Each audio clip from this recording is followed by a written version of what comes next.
ভারতের স্বার্থের প্রশ্নে এবার বাংলাদেশের বিরুদ্ধে সরাসরি কঠোর অবস্থান নিল তার সবচেয়ে পুরনো বন্ধু রাশিয়া। অন্যদিকে আমেরিকাও পরিস্থিতি নিয়ন্ত্রণে আনার জন্য স্পষ্ট আল্টিমেটাম দিয়েছে ইউনূস সরকারকে। বাংলাদেশ সরকারকে স্পষ্ট ভাষায় বার্তা দেওয়া হয়েছে, পরিস্থিতি এখনই নিয়ন্ত্রণে আনুন, নতুবা ভয়াবহ পরিণতির জন্য তৈরি থাকুন।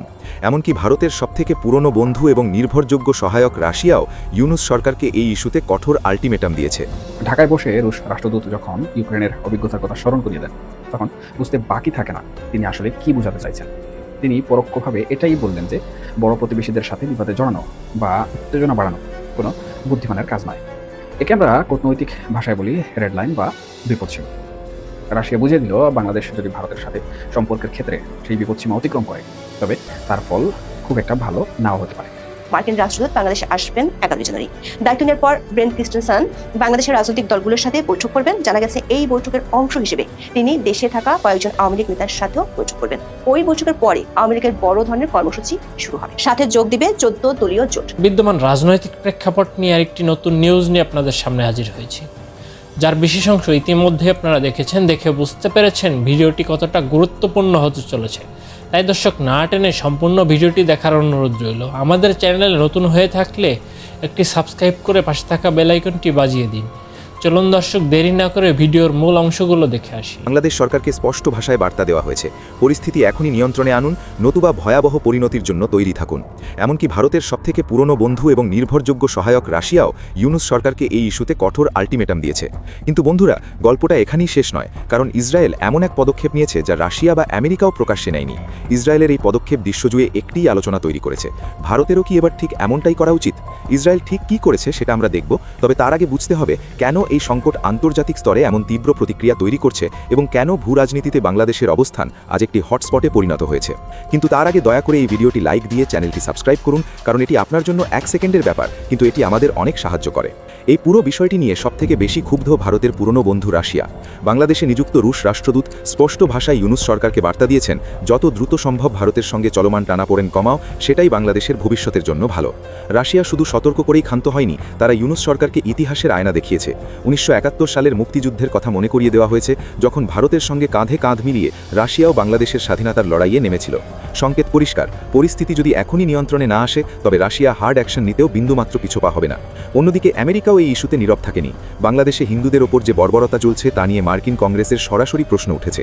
আমেরিকার সংসদ সদস্যরা বলছেন, এই ঘটনার সব দোষীর বিরুদ্ধে কঠোর শাস্তির ব্যবস্থা করতে হবে এবং সংখ্যালঘুদের নিরাপত্তা নিশ্চিত করে অবিলম্বে আইন শৃঙ্খলা ফিরিয়ে আনতে হবে। ইউরোপেও প্রতিক্রিয়া তীব্র। নেদারল্যান্ডসের প্রভাবশালী নেতা পর্যন্ত প্রকাশ্যে বলেছেন যে পাকিস্তান ও বাংলাদেশের হিন্দুরা আজ নিরাপদ নন, কারণ সেখানে চরমপন্থী শক্তি নিয়ন্ত্রণের বাইরে চলে যাচ্ছে। এমনকি কানাডার পার্লামেন্টেও বাংলাদেশি হিন্দুদের ভয়াবহ প্রসঙ্গ উঠেছে। এর অর্থ বিষয়টি এখন আর শুধু আঞ্চলিক নয়, এটি এখন আন্তর্জাতিক উদ্বেগের কেন্দ্রে। এই জায়গায় এসে চিত্রটি আরও স্পষ্ট হয়। বাংলাদেশে আজ যা কিছু ঘটছে তার পেছনে আমেরিকার বড় ভূমিকা আছে বলে দাবি উঠছে বিভিন্ন মহল থেকে। এই টানাপোড়েন নতুন নয়, এর শিকড় পৌঁছে যায় সেই 1971 পর্যন্ত। যে লড়াই তখন শুরু হয়েছিল তা আজ এসে সবথেকে ভয়ঙ্কর পর্যায়ে ঢুকেছে।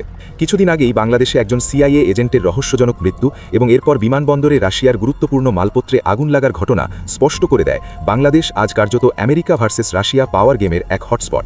ভারত ও রাশিয়া একসময় বাংলাদেশকে পাকিস্তানের প্রভাব থেকে মুক্ত করেছিল, কিন্তু আজ ইউনূস সরকারের আমলে বাংলাদেশ আবার ভারত ও রাশিয়ার সঙ্গে সংঘাতের পথে নামতে চাইছে, তাও আবার পাকিস্তানকে সমর্থন করে।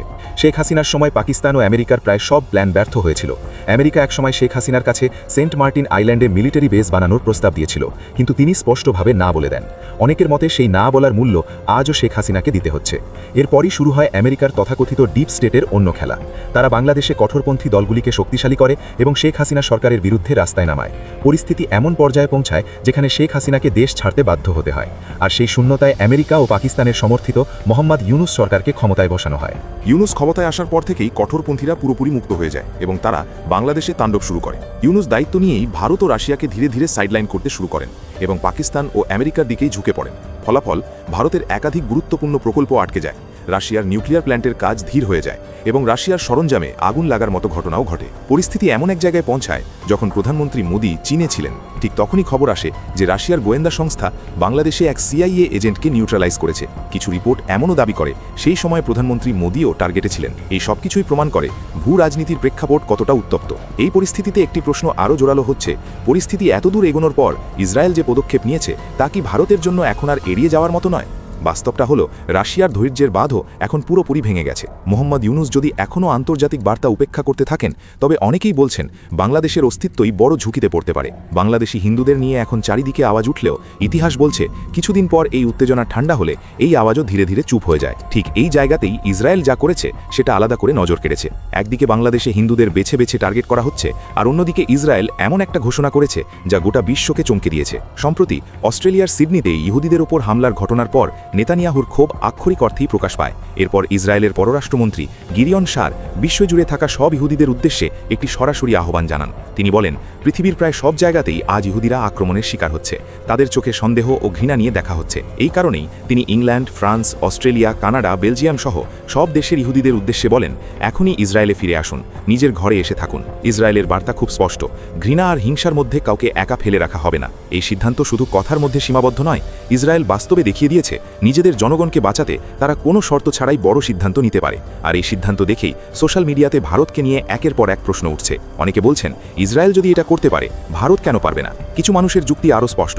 তাদের মতে, ভারতে বাংলাদেশি বা রোহিঙ্গাদের জন্য ডিটেনশন সেন্টার বানানোর চেয়ে পাকিস্তান, বাংলাদেশ আর আফগানিস্তানে থাকা হিন্দুদের তাদের ইচ্ছায় ভারতে এনে সরাসরি নাগরিকত্ব দেওয়াই শ্রেয়। এখানে একটি আইনি দিকও অবশ্যই তুলে ধরতে হবে।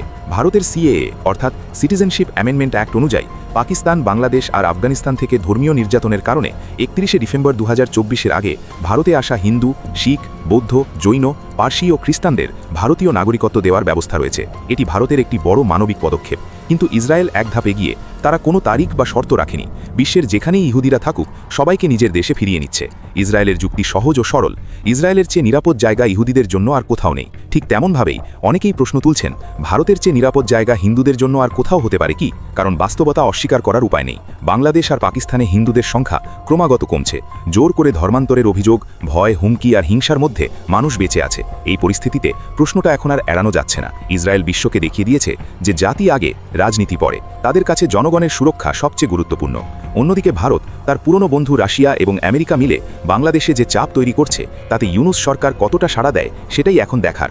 এই আন্তর্জাতিক টানাপোড়েনের মাঝে ভারত কি এবার ইসরায়েলের মতো কোনো বড় সিদ্ধান্ত নেবে, নাকি আগের মতোই সবকিছু কিছুদিন পরে থেমে যাবে?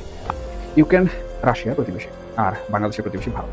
ইউক্রেন যখন তার বড় প্রতিবেশী অর্থাৎ রাশিয়ার স্বার্থের বিরুদ্ধে গিয়ে পশ্চিমাদের সাথে হাত মিলিয়েছিল বা নেটোতে যোগ দিতে চেয়েছিল, তখন তাদের কী পরিণতি ভোগ করতে হয়েছে সেটা কিন্তু আমরা সবাই খুব ভালো করে দেখেছি।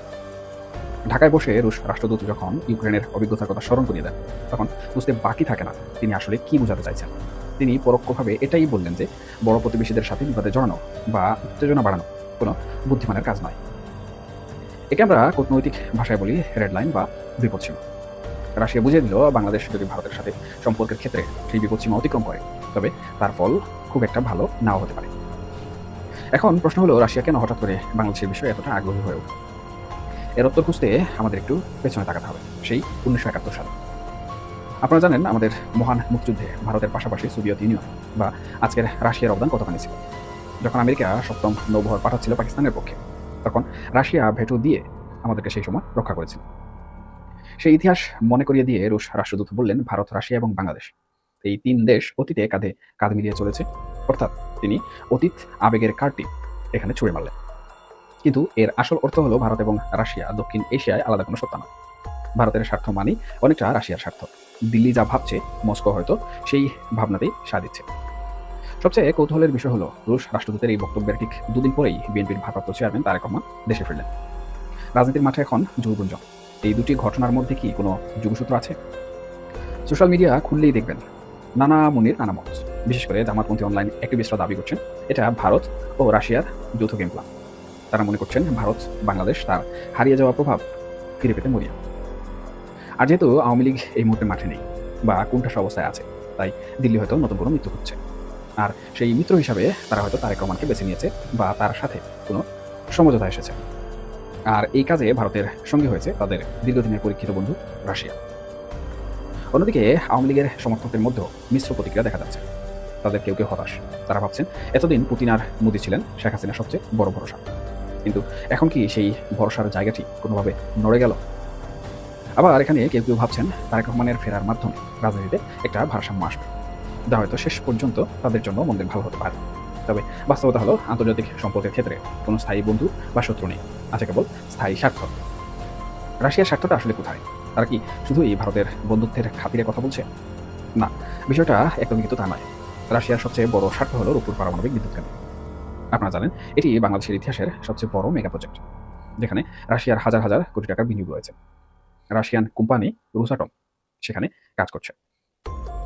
এখন বাংলাদেশে যদি দীর্ঘমেয়াদী অস্থিতিশীলতা তৈরি হয় বা এমন কোনো সরকার ক্ষমতায় আসে তারা রাশিয়ার স্বার্থ দেখবে না, তাহলে তাদের এই যে বিশাল বিনিয়োগ সেটা কিন্তু ঝুঁকির মুখে অনেকটাই মুক্ত হয়ে পড়বে। আমেরিকার নিষেধাজ্ঞার কারণে এমনিতেই অর্থ লেনদেন নিয়ে জটিলতা আছে। এর মধ্যে রাজনৈতিক অস্থিরতা রাশিয়া কোনোভাবেই কিন্তু এখন চায় না। তাই মস্কো চায় বাংলাদেশে এমন একটি সরকার থাকুক বা এমন একটি রাজনৈতিক পরিবেশ বজায় থাকুক যেখানে তাদের এই প্রজেক্টটি নিরাপদে চলতে পারে। 2026 সালের নির্বাচনকে সামনে রেখে রাশিয়া এবং ভারত এখন থেকেই তাদের গুটি সাজাচ্ছে। তারা বুঝতে পারছে যে বাংলাদেশে আওয়ামী লীগের একচ্ছত্র যে আধিপত্য ছিল তা হয়তো আর আগের মতো থাকবে না। আবার একই সাথে জামাতে ইসলামের মতো উগ্র ডানপন্থী দলগুলোর উত্থান নিয়েও ভারত এবং রাশিয়া উভয়ই কিন্তু চিন্তিত। দিল্লির সাউথ ব্লক বা মস্কোর ক্রেমলিন কেউই চায় না বাংলাদেশে কোনো কট্টরপন্থী শক্তি ক্ষমতায় আসুক। এই পরিস্থিতিতে তারা হয়তো তারেক রহমানকে একটি মডারেট বা মধ্যপন্থী বিকল্প হিসাবে বর্তমান সময় বিবেচনা করছে। তাদের হয়তো ধারণা তারেক রহমান ক্ষমতায় থাকলে বা রাজনীতির মূল ধারায় থাকলে জামাতের প্রভাব কিছুটা হলেও নিয়ন্ত্রণ করা সম্ভব। রাশিয়ার অবস্থান বিশ্লেষণ করে দেখা যায় তারা আসলে আমেরিকাকে এখানে কৌশলে বার্তা দিতে চাইছে। আপনারা দেখবেন আমেরিকা বেশ কিছুদিন ধরে বাংলাদেশের বিষয়ে বেশ সরব ছিল। এখন রাশিয়া মাঠে নেমে বুঝিয়ে দিল দক্ষিণ এশিয়া বা বাংলাদেশ আমেরিকা চাইলেই একতরফাভাবে কিছু করতে পারবে না। এখানে রাশিয়ারও কথা বলার আছে। রুশ রাষ্ট্রদূতের বক্তব্যে ভারসাম্যপূর্ণ সমাধান বা উত্তেজনা কমানো কথাগুলো আসলে আমেরিকার প্রতিও এক ধরনের ইঙ্গিত।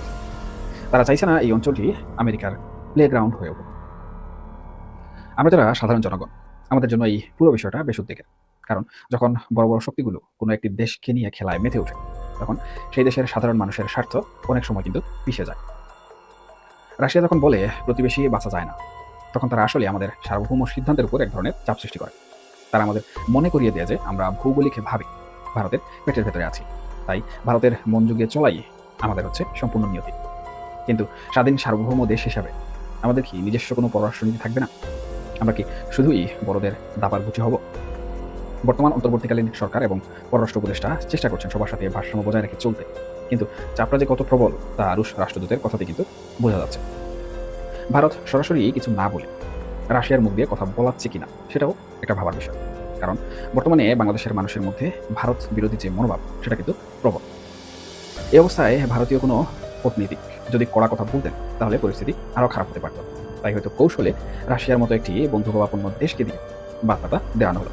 এতে সাপও মরল, লাঠিও ভাঙল না। সামনের দিনগুলো আমাদের জন্য অত্যন্ত গুরুত্বপূর্ণ। তারেক রহমান দেশে ফিরেছেন, রাজনৈতিক সমীকরণ পাল্টাচ্ছে। এর মধ্যে রাশিয়া এবং ভারতের এই প্রকাশ্য অবস্থান আমাদের রাজনীতিকে কোন দিকে নিয়ে যায় আমি মনে করি তা এখন অত্যন্ত গুরুত্বপূর্ণ একটি দেখার বিষয়। 28শে ডিসেম্বর বাংলাদেশের সাবেক প্রধানমন্ত্রী শেখ হাসিনা তার দলের নেতাকর্মীদের উদ্দেশ্যে একটি অডিও বার্তা দিয়েছেন, যেখানে তিনি বলেছেন আগামী নির্বাচনে আওয়ামী লীগকে অংশগ্রহণ করতে না দেয় দলটির ভোটাররা কি করবেন তা নিয়ে। শেখ হাসিনা দাবি করেছেন আওয়ামী লীগকে নির্বাচনে অংশ নিতে দিলে আওয়ামী লীগ ভোটে জিতে যাবে, এই ভয়ে বাংলাদেশের অন্তর্বর্তী সরকার আওয়ামী লীগ ও ছাত্রলীগকে নিষিদ্ধ করেছে। তিনি বলেছেন আওয়ামী লীগ নির্বাচনে অংশ নিতে চায়, কিন্তু আওয়ামী লীগকে নির্বাচনে অংশ নিতে দেওয়া হচ্ছে না। আওয়ামী লীগ নির্বাচন বয়কট করছে না। দর্শক, বাংলাদেশের সংসদীয় গণতন্ত্রের ইতিহাসে 1991 সাল থেকে 2008 সাল পর্যন্ত 4টি নির্বাচন সবচেয়ে বেশি অবাধ, সুষ্ঠু ও নিরপেক্ষ বলে প্রায় সব মহলে বিবেচিত হয়। 1991 সালে আওয়ামী লীগ পেয়েছিল 30.1% ভোট। শতাংশ হিসেবে ভোট কম পেলেও তখন বিএনপি সরকার গঠন করেছিল। 1996 সালে আওয়ামী লীগ বিজয়ী হয় 37.4% ভোট পেয়ে। 2001 সালে বিএনপি পেয়েছিল 40.98% ভোট এবং তারা জিতে নেয় 193টি আসন। অন্যদিকে আওয়ামী লীগ পেয়েছিল 40.2% ভোট, কিন্তু তারা মাত্র 62টি আসনে জয়ী হয়।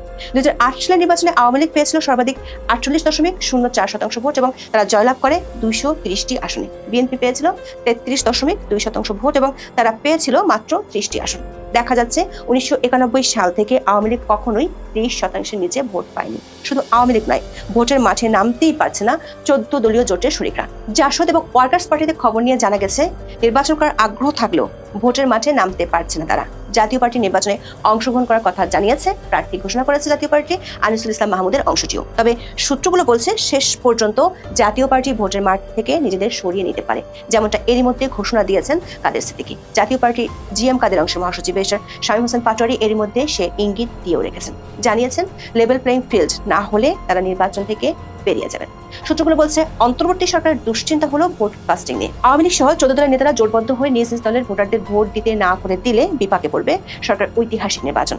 আওয়ামী লীগের একাধিক সূত্র থেকে জানা গেছে ইতিমধ্যে দলটির নেতাদের উদ্দেশ্যে বার্তা পৌঁছে দেওয়া হয়েছে। দলীয় সিদ্ধান্ত অনুযায়ী আওয়ামী লীগ ও এর অঙ্গ সংগঠনের কোনো নেতা নির্বাচনে স্বতন্ত্র হিসেবেও অংশ নিতে পারবে না। এর বাইরে সংসদ নির্বাচনকে ঘিরে দলটি শিগগিরই কর্মসূচি ঘোষণা করতে পারে। আওয়ামী লীগ বিহীন নির্বাচনের বিরুদ্ধে দলটি বড় ধরনের শোডাউন শুরু করবে 20 জানুয়ারির পর থেকে। দলটির একাধিক সূত্র বলছে সারা দেশে একযোগে মিছিল করার পরিকল্পনা রয়েছে দলটির। গত 2 সপ্তাহে 3 দফায় দলটির প্রায় 1.5 ডজন নেতা শেখ হাসিনার সাথে দিল্লি গিয়ে বৈঠক করেছেন। সেসব বৈঠকে তাদেরকে নির্দেশনা দেওয়া হয়েছে। সূত্রগুলো বলছে আওয়ামী লীগের একটি দল মার্কিন যুক্তরাষ্ট্রে বাংলাদেশে নিযুক্ত নতুন মার্কিন রাষ্ট্রদূতের সাথে বৈঠক করেছে। মার্কিন রাষ্ট্রদূত বাংলাদেশে আসবেন 11 জানুয়ারি। দায়িত্ব নেওয়ার পর ব্রেন্ট ক্রিস্টেনসন বাংলাদেশের রাজনৈতিক দলগুলোর সাথে বৈঠক করবেন। জানা গেছে এই বৈঠকের অংশ হিসেবে তিনি দেশে থাকা কয়েকজন আওয়ামী লীগ নেতার সাথেও বৈঠক করবেন। ওই বৈঠকের পরে আওয়ামী লীগের বড় ধরনের কর্মসূচি শুরু হবে। সাথে যোগ দিবে 14 দলীয় জোট। জোটের 3 জন নেতা বলেছেন এর প্রতিবাদে নিজ নিজ দলের ভোটারদের ভোট না দেওয়ার প্রচারে নামবে ব্যাপকভাবে। আওয়ামী লীগের নেতাদের ধারণা 15 জানুয়ারির পর থেকে ব্যাপক শোডাউন করতে পারলে আন্তর্জাতিক কমিউনিটিও নির্বাচন থেকে মুখ ফিরিয়ে নিতে পারে। এতে করে অন্তর্বর্তী সরকার নির্বাচন আয়োজন প্রশ্নের মুখে পড়বে। শেষ পর্যন্ত সরকার সমর্থক 2 জোটের মধ্যে সীমাবদ্ধ নির্বাচনে আদৌ ভোটারদের আগ্রহ কতটুকু থাকে সেটাই হয়তো সামনের দিনগুলোতে বড় প্রশ্ন হয়ে দেখা দিবে। তার সাথে আইন শৃঙ্খলা পরিস্থিতির চরম নাজুক অবস্থাও ভোটারদের দুশ্চিন্তা বাড়াবে। বিশেষ করে কেরানীগঞ্জের মতো আর কত জায়গায় বিস্ফোরক ও বোমা বানানোর সরঞ্জাম লুকিয়ে আছে তা না স্বরাষ্ট্র মন্ত্রণালয় না পুলিশ কেউই জানে। এতক্ষণ না টেনে সম্পূর্ণ ভিডিওটি মনোযোগ সহকারে দেখার জন্য আপনাকে ধন্যবাদ। দর্শক, আমাদের চ্যানেলটি অনুগ্রহ করে সাবস্ক্রাইব করুন, পাশে থাকা বেল আইকনটি বাজিয়ে দিন। নিত্য নতুন এরকম নিউজ পেতে আমাদের হট নিউজের পর্দায় চোখ রাখুন।